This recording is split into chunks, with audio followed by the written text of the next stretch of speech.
got Rene de Silva, one glorious spring day, one glorious spring day, Rene de Silva.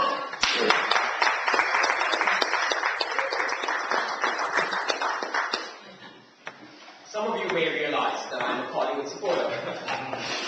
I'm loud about it, and I'm proud about it. But it's not easy being a Collingwood supporter. It comes with its own trials and its own tribulations.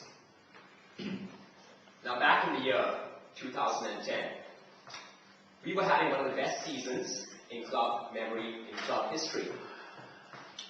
Home and away, best team of the season, top of the ladder, heading towards the grand final. The preliminary final on a Friday night, come up against the Mighty Cats. I still maintain that to this day, that performance in the first 2.5 quarters is the best performance by a Collingwood side in history. We took on the greatest side in modern football, and we made it look like an amateur pub team that night. We were that good.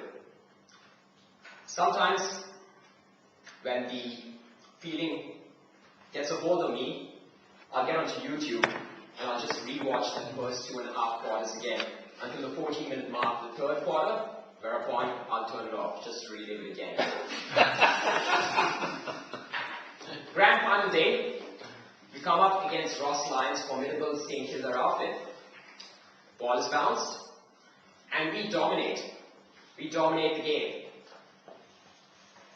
But we're not putting it on the scoreboard.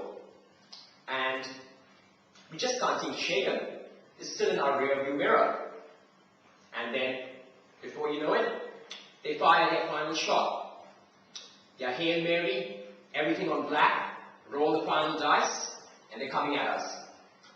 The problem from our point of view, it's working. And so the lead that we had shrinks and shrinks and shrinks, and the scores are level. And then, out of the blue, got on! In the goal square, Specky on top of Harry O'Brien, marks in the goal square, kicks the goal, and for the first time that afternoon, right at the death, the Saints lead. For the first time.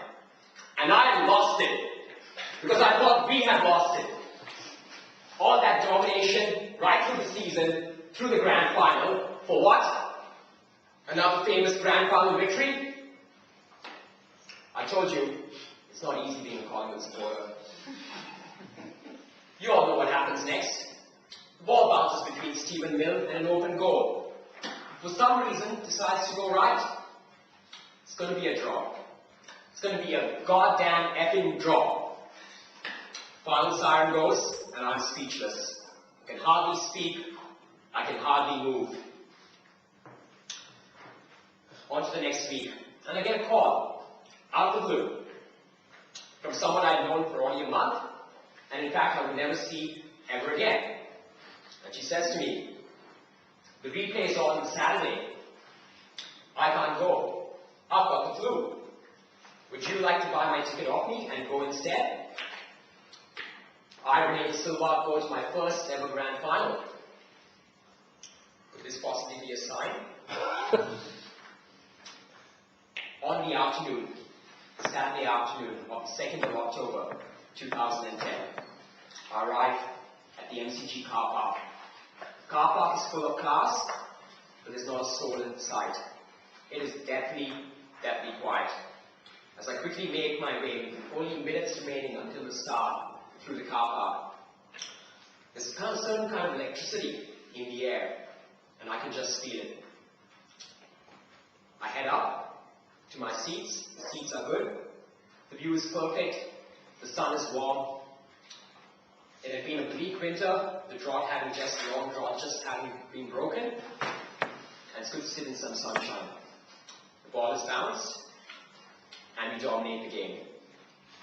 The dearly departed Heath Shaw smothers the ball in the goal square, and the crowd goes wild. 999 out of 1,000 times.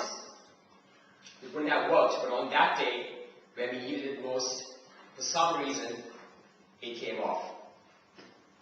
Neutral supporters would tell me after the game that We thought you guys had won in the first quarter. But I'm a Collingwood supporter and grand final heartbreak is our currency. I refuse to believe we had won until the final quarter when the dearly departed Dale Thomas dribbles the ball in through the goal square to put us 50 points up. Because I know my stats, and I know no side has ever come back from a greater than 45-point deficit in the final quarter to win a game, any game of football. History would have to be made, and history ain't happening here today. The last 10 minutes are some of the best 10 minutes of my life.